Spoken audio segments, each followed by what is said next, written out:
Señores, ¿qué tal? Qué gusto estar platicando con ustedes nuevamente aquí desde las oficinas de Revistas Sin Recreo. Un programa espectacular, un programa que ya hacía falta platicar sobre este tema, que se habla, se murmura, siempre detrás de mampara, siempre tratando de ocultarlo, hablando con un poquito de secretismo acerca del tema. El día de hoy vamos a hablar acerca de la masonería, un tema el cual muchos desconocen, muchos creen saber, pero que en realidad puede volverse algo muy diferente. Y para eso, el día de hoy nos acompaña el maestro Carlos Jorge, que está aquí con nosotros en el estudio. ¿Cómo se encuentra, maestro Carlos? Pues muy bien, muchísimas gracias por invitarnos a tu programa y participar con este tema interesante, y con mucho gusto lo hacemos. Esperemos que se aclaren algunas dudas. Cuénteme, maestro Carlos, ¿usted está dentro de esta logia? Sí, formamos parte de una asociación civil que es la masonería en Jalapa, sí, hace varios años, desde la década de los 70s. Desde la década de los 70s está usted dentro de esta asociación. Sí. Maestro Carlos, ¿qué es la masonería? Pues mira, para entenderla, así en términos sencillos y que no confundirnos, yo creo que nos vamos a ir al término masón. Claro. Etimológicamente, ¿qué significa masón? Viene del francés, más o menos debe pronunciarse como maison. Ok. Y eso significa albañil, constructor. ¿Sí? En inglés se dice Frank Mason, o sea, un masón franco, un masón libre, o Free Mason. Sí. Igual, en inglés se interpreta como un albañil o como un constructor. Entonces, si nos vamos al término etimológico, pues el masón es una persona que construye edificios. Claro. Como un albañil, un constructor. Y entonces, a partir de ahí, haciendo un poquito de historia, la masonería, los masones, los albañiles, imagínate en la Edad Media, claro. 1500, 1400, empezaron a construir infinidad de iglesias católicas. Y estas iglesias, los que lo construían eran albañiles. Pero estas iglesias que hubo en París, muy famosas, que hasta ahorita están de pie, en Londres, en Alemania, en España. Sí. Estas iglesias fueron construidas por masones y históricamente se les llama a este tipo de masones operativos en aquel tiempo. Okay. Que realmente construían edificios, tenían sus planos y hacían construcciones perfectamente diseñadas, con un sentido muy, muy religioso, con un sentido muy cristiano, con un sentido espiritual, y hasta ahora las puedes ver en la Catedral de México, en la Catedral de Puebla, o por video en el Vaticano incluso, ¿no? Entonces, todos ellos son masones operativos. Conforme pasó el tiempo, llegó el momento que empezaron a estudiar, se empezaron a reunir, empezaron a transmitir sus conocimientos, porque no solo era construir nada más, sino tenía que tener cierto tipo de conocimientos geométricos, aritméticos, matemáticos, incluso espirituales, para hacer estos templos. Llegó el momento en que en Inglaterra se organizan personas que se dedican a la construcción y dicen, bueno, pues vamos a continuar ese trabajo, vamos a continuar construyendo, pero ahora vamos a construir nuestro espíritu, nuestra alma, incluso hasta nuestro cuerpo, ¿no? Y entonces esa etapa, ese periodo se le llama, a partir de ahí para acá, como masonería especulativa o masones especulativos. Es decir, que tomamos el conocimiento del masón operativo, del albañil, del constructor operativo, y en la masonería especulativa utilizamos también esas herramientas que utilizan los albañiles y los constructores, pero con un sentido simbólico. Okay. Se llama masonería simbólica. Bueno, entonces, a partir de esto, ¿qué es la masonería?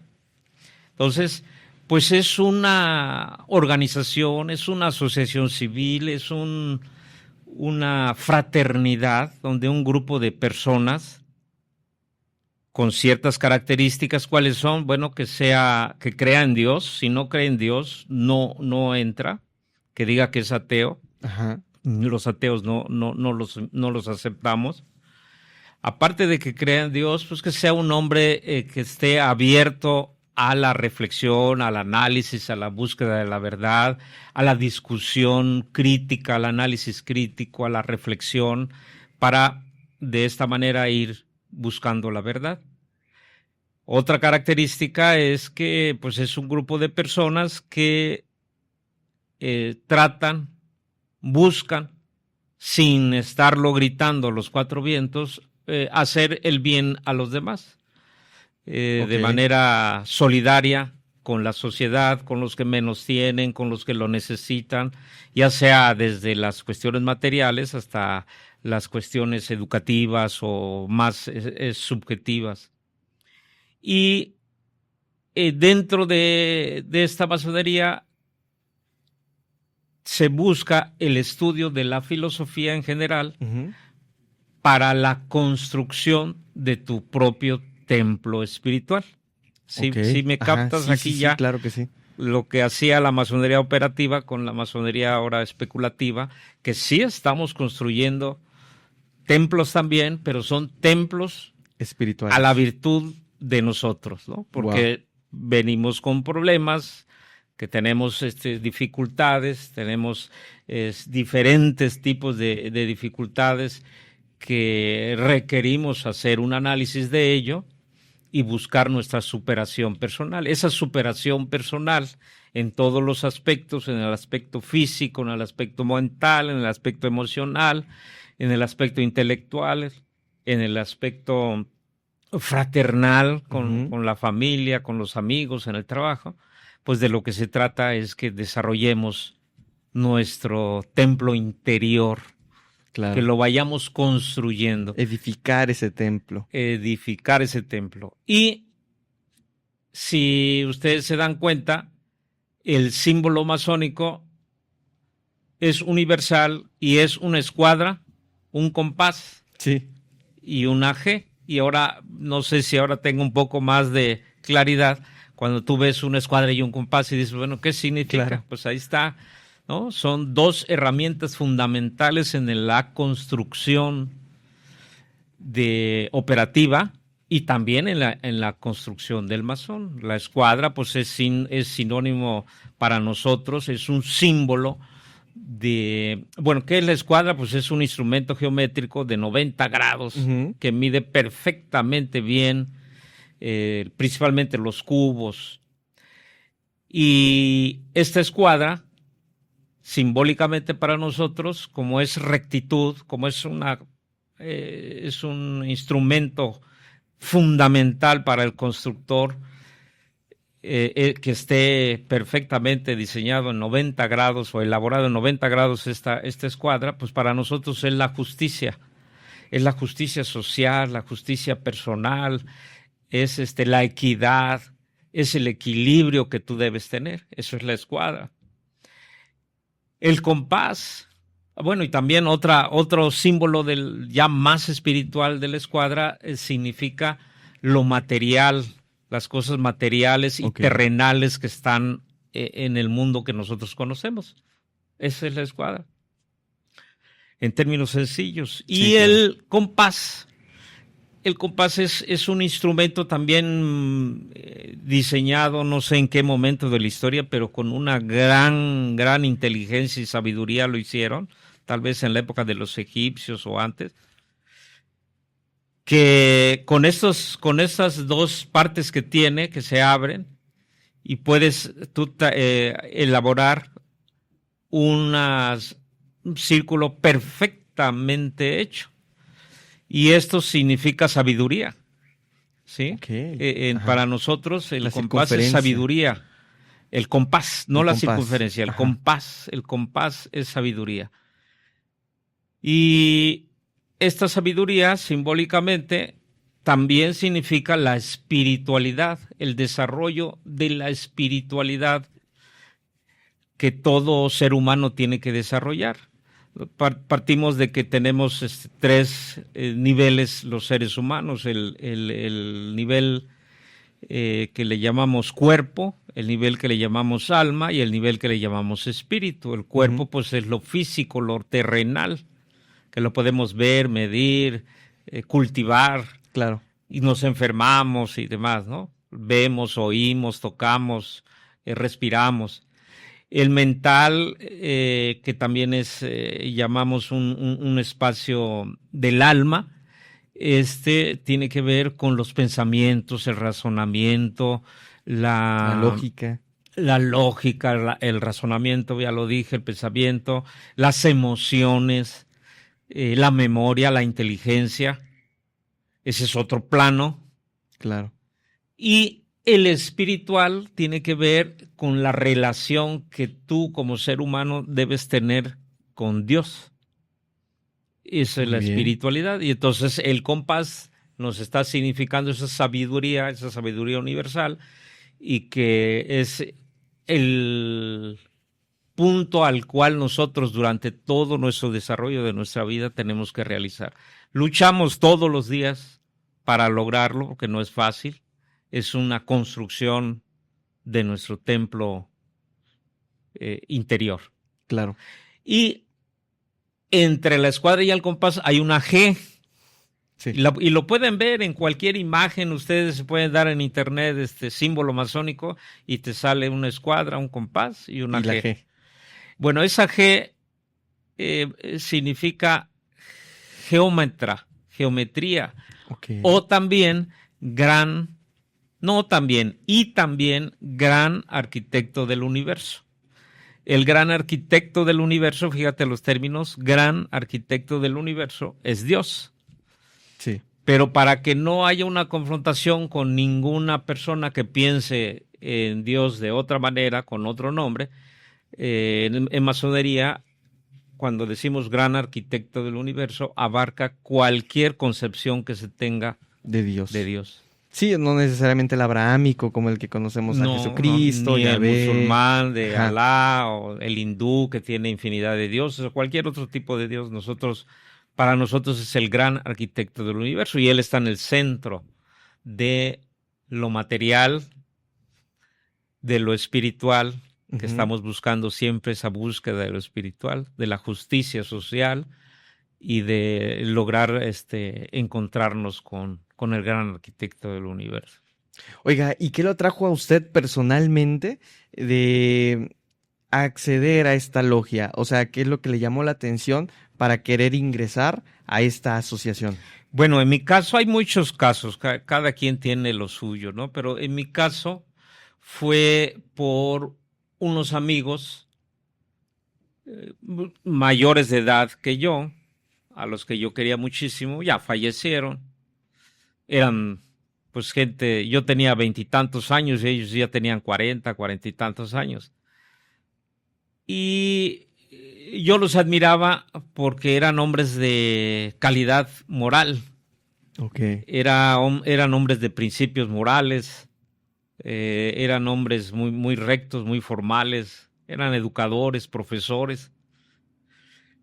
Recuerdo tres. Uno se llamó Fidencio Bermúdez Contreras, profesor normalista. Otro se llamó Marcio Bolaños Salamanca, también escritor de columnas periodísticas. Y otro se llamó Miguel Ángel Vigueras Parra. Los tres eran masones. Y yo les dije, quisiera yo, porque oía que platicaban de estos temas, les dije, quisiera yo ser miembro de su asociación. Bueno, pues sí, vamos a a verlo, vamos a platicarlo. Me estuvieron deteniendo un tiempo y pues yo les seguí insistiendo, vieron que sí estaba yo interesado y me dieron la oportunidad de ingresar. Así fue, porque admiré a estos tres educadores con características morales muy, muy fuertes, muy, muy formales en sus compromisos. Esa es una característica que le llamó tenían la ellos atención a y que ahora, ustedes. bueno, se continúa en masonería, ser muy formales en todas los compromisos que se tengan sociales, ¿no? Ok, pero entonces esta es una característica que se necesita dentro de esa logia. Sí, dentro de la masonería se cultiva ese respeto a la sociedad, mucha tolerancia a los demás, tanto Ok, mental como física. Puedes tú, un principio de Voltaire, un revolucionario francés, filósofo que fue masón, muy importante, dice que puedo yo no estar a favor de lo que tú digas o como seas o como eres, pero lucharé hasta la muerte para que lo digas o para que tú seas esta persona. Entonces, ser tolerante, ser claro. respetuoso, ser formal, buscar algunos valores que es muy difícil lograrlos y toda la vida tiene uno que estar tras de ellos, Claro, pero siempre respetando a los demás y en nuestro comportamiento tratando de ser lo que decimos y lo que hacemos sean sinónimos o semejantes, ¿no? claro. Y que haya congruencia, Que ¿no? haya congruencia, en otras palabras. Oiga, maestro Carlos, acerca ya de la masonería, ¿qué papel ha jugado en la conformación tanto cultural como política de Jalapa a lo largo de su historia? Bueno, mira, antes de contestarte, también quiero decir que sobre el primer punto, Claro. que pueden buscar en internet, ustedes le dan masonería jalapeña, masonería veracruzana, masonería mexicana, masonería francesa, inglesa, cualquier término, y les sale infinidad Información. de información. Claro. Entre ellos va a haber una buena información y otra basura, ¿no? Sí, sí, sí. Entonces tendrían que ir viendo que estos de la basura pues son aquellas que te dicen que tiene que ver con cuestiones negativas o oscuras, Es correcto. oscurantismo Sí, y sí, sí. demás. Esas es pura basura, ¿no? Pero hay otras que sí son muy, muy, muy formales. Bueno, en relación con la pregunta que me haces, pues en nuestro país la masonería llega a través de el continente europeo, después de la intervención española, la conquista, Ujú. durante la colonia empiezan a llegar personas con ciertas características liberales. Esto se ve más ya después de casi los 300 años de colonia, con grupos que a nivel América y a nivel mundial en Europa empezaron a hacer revoluciones y tanto ideológicas, filosóficas, a partir de los movimientos de la Ilustración, y empezaron a buscar una manera diferente de organizarse para el bien de la sociedad. Y entonces empezaron a desarrollar ideas de pensamiento liberal, ideas de pensamiento humanista, Ok. ideas en ese tiempo de avanzada, que se buscaba, por ejemplo, en cuestiones políticas, lo que dominaba en aquellos tiempos eran los reinos. Ujú.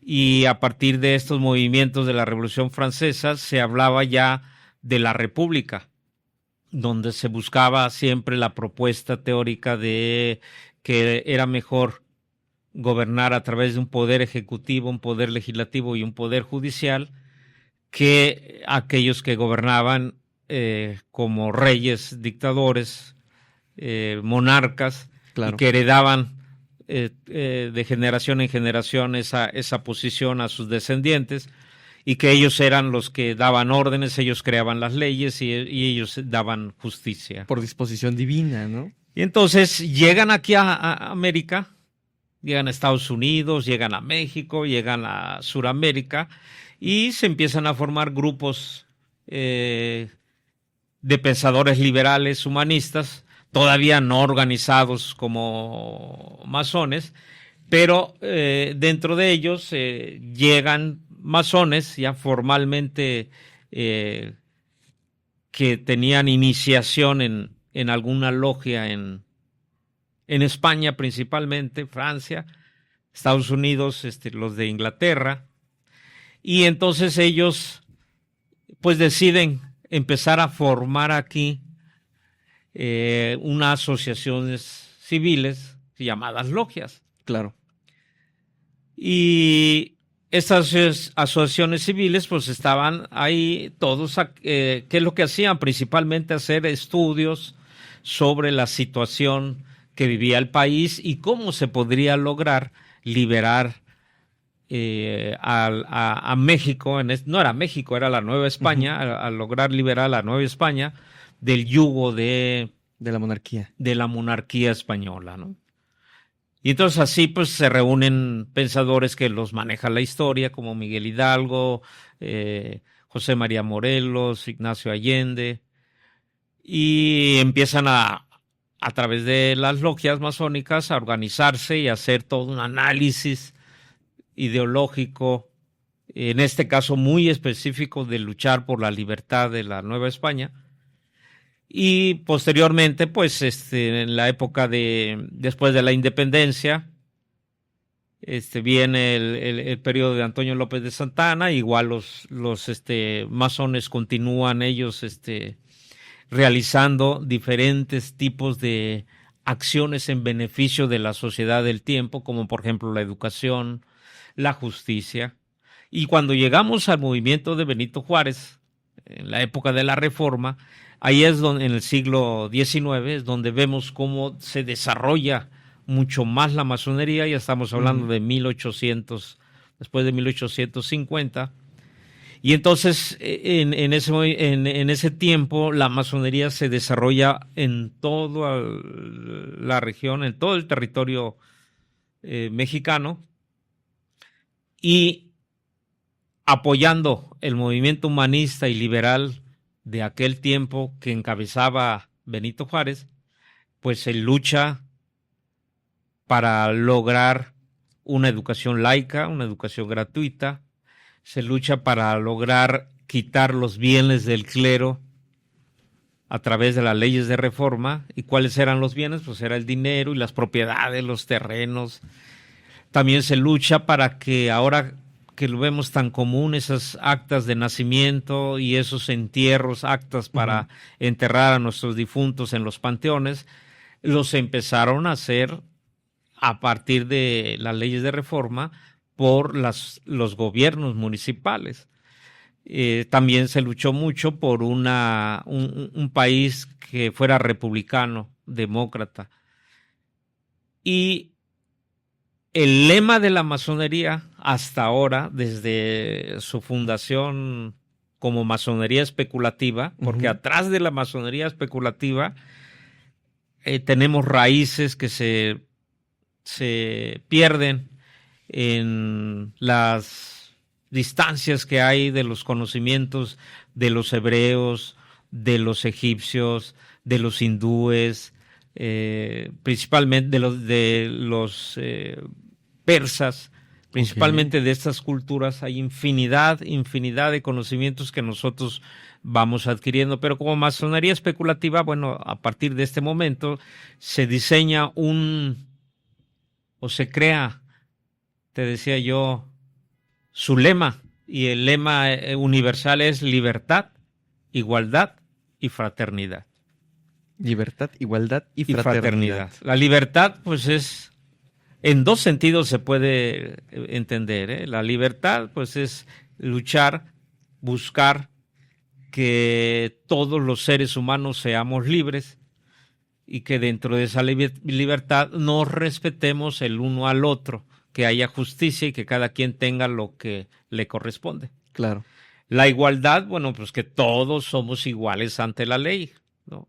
No hay gente que sea diferente a nosotros. Todos los seres humanos somos iguales desde el momento en que nacemos.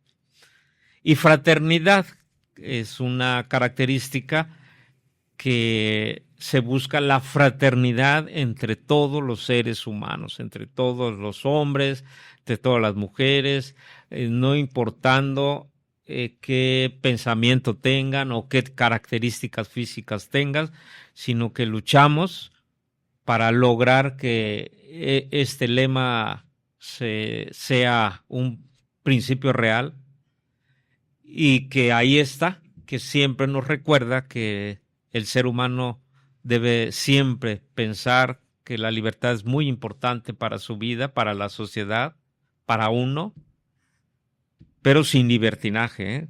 Claro, justamente son cosas muy diferentes. Que todos somos iguales y que debe haber una fraternidad universal entre todas las naciones del mundo, entre todos debemos ser fraternales. Y un poco más espiritual, la libertad es la libertad de tu pensamiento, la libertad de tener más cerca de ti ese principio universal de Dios, el creador del universo. Y mientras más te acerques a eso, más libre eres. Ok. ¿Sí? Es a través de conocimiento, a través de sabiduría, a través de estudios, a través de reflexiones, a través de meditación, a través de lecturas que te acerquen a esa libertad interna que tú debes tener. Hay un escritor que se llama Emilio Abreu Gómez, que te decía yo por escrito el otro día, que qué hermoso habla de la libertad. Escribe un texto que lo recomiendo que se llama Canek, un líder maya que luchó por la libertad de su pueblo maya en contra de los españoles. Y dice de la libertad que este es el principio espiritual. Dice, ¿y para qué quieres? Dice Canek a su gente, porque le dice, queremos libertad, queremos libertad. Y entonces le dice Canek, sí. Dice, bueno, la vamos a hacer, pero ¿para qué quieren libertad? Pregunta él, si no sabemos ser libres. La libertad del hombre no es como la libertad de los pájaros o las aves.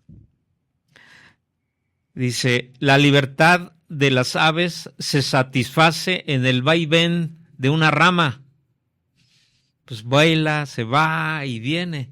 Pero no se les olvide que la libertad del hombre está en su conciencia. Entonces, cuando tú llegas a tener esto dentro de ti, entonces independientemente de lo que te diga la sociedad, independientemente de lo que te digan y te manden decir a través de los medios de comunicación, de propaganda o de consumismo del que te está muy de moda en la globalización y demás, independientemente de todo eso, si tu libertad está en tu conciencia, pues tú vas a buscar siempre cada vez más libertad. Y cada vez que la busques más, pues te vas acercando más a Dios. Claro. A la universalidad de la sabiduría y el conocimiento. La igualdad se refiere a que todos tienen conocimientos y todos tienen sabiduría y que todos somos iguales en cuanto a este desarrollo mental y de la razón y de la sabiduría. Y entonces se necesita cultivar esa igualdad. Y la fraternidad, pues no olvidarnos que somos parte del universo.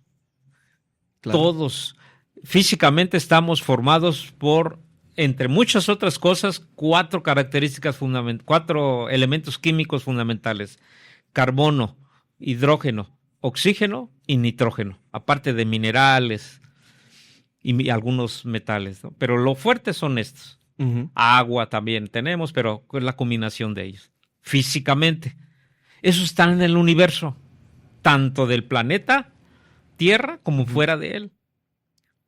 Pero cuando tú estás cultivando el alma y el espíritu, también tu energía mental, tu energía espiritual se conecta con todo el universo. Y ahí están, infinidad de energías circulando y formándose, interactuando, que esta energía pues es fraternidad.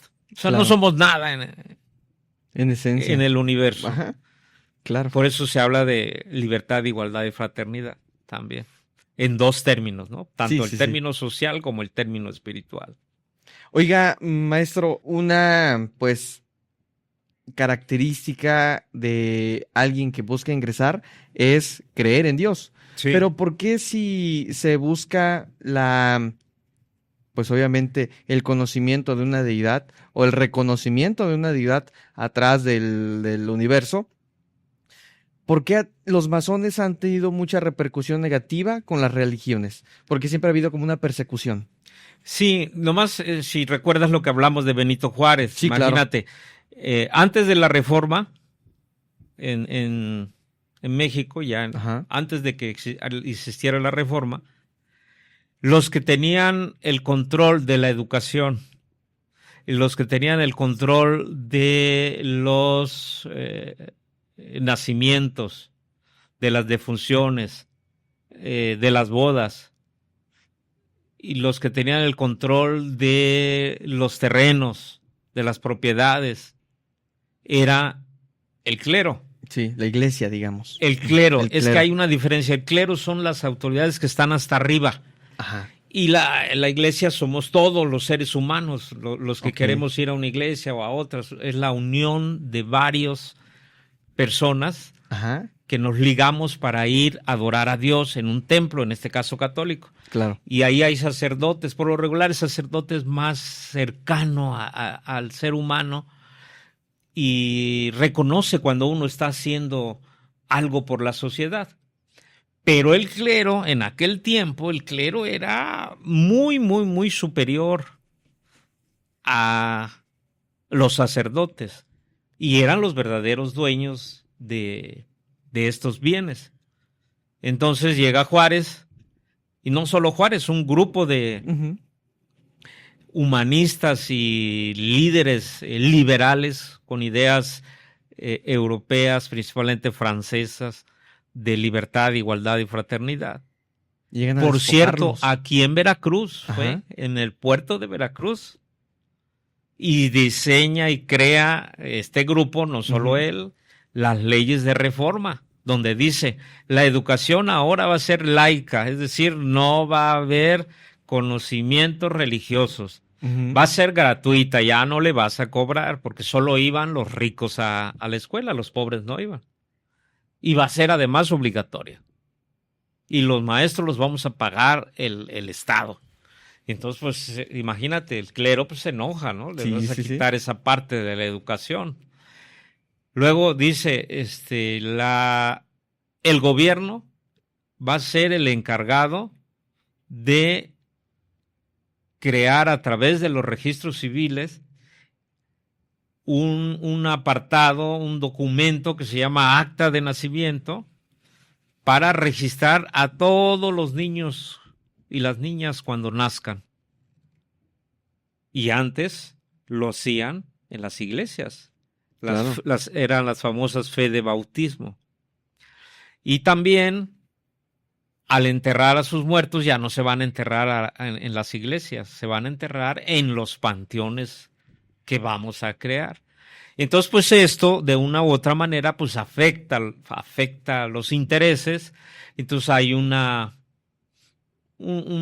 algo normal en el ser humano, pues que si tú le quitas lo que tienes, y más si son bienes muy importantes, El poder. recursos, pues te enojas, y ese enojo pues afecta la relación entre uno u otro. Pero ha habido casos, no los tengo registrados aquí en los años que yo he sido miembro, pero sí he leído que ha habido sacerdotes que son sacerdotes, no clérigos, o autoridades superiores de ellos, que son masones en otros países, y que pues sí hay una buena relación cuando se comprende lo que tú preguntas, ¿no? Claro. El bien que nosotros podemos hacer a la sociedad. y la creencia que tenemos en Dios. Entonces, pues a partir de ahí se hace un comentario a la sociedad pues se siente entendida que ahí no es muy, muy bueno lo que se está haciendo, y entonces hay un cierto rechazo, pero ya entendiéndolo y comprendiéndolo y viendo lo que hacemos, pues nos toleran y nos aceptan. Ahora, nosotros no vamos a estar diciendo lo que hacemos, claro, ni a través de los medios, ni a través de campañas, ni nada. Lo hacemos la campaña, pero pues ya, sin decir que somos masones y demás, ¿no? O que tenemos algún apoyo específico para alguien que lo requiere. Igual, sin decirlo, lo hacemos. Y eso creo como que lo hizo Juárez en su momento con la educación laica, gratuita y obligatoria. Es correcto. Si mañana deja de existir la masonería, sí. Ajá, ¿qué es lo que pierde la humanidad, pero que actualmente no vemos que se hace con la masonería? Pues mira, en realidad los principios que nosotros manejamos son la razón. Es decir, que tú busques la verdad a través de la razón. Claro. Eso es fundamental. Es decir, como se hace en las escuelas, nosotros lo hacemos en esta escuela de pensamiento filosófico, ¿no? Entonces es un aspecto fundamental. La razón, razonar en todo lo que hagas, comprendas, estudies, analices.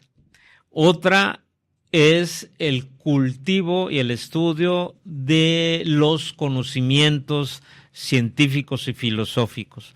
Claro. Por ejemplo, materias fundamentales, asignaturas que recomendamos estudiar.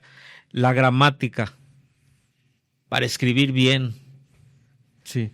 La retórica, para hablar bien. Claro. La geometría, para conocer los conocimientos que hay en el universo. Todo el universo es geometría. Entonces tenemos que estudiar las leyes de la geometría. Las aritmética o matemáticas, cuando ya se habla de álgebra y demás. La astronomía, para conocer el universo. No solo lo que está aquí en nuestro planeta, sino lo que está fuera de nuestro planeta. Es fundamental el conocimiento científico del planeta.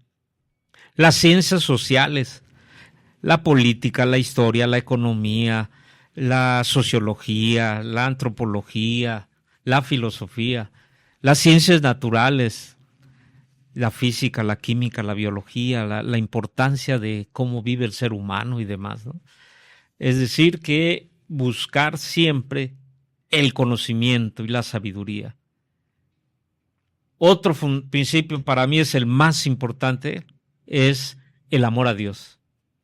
El amor a Dios es básico, es fundamental. Sin Él no podemos hacer nada. No somos nada sin Él. Todo es vanidad de vanidades. Todo lo que tienes, lo que quieres acumular, lo que haces, no se hace por ti, se hace porque Dios lo permite. Ese es otro principio.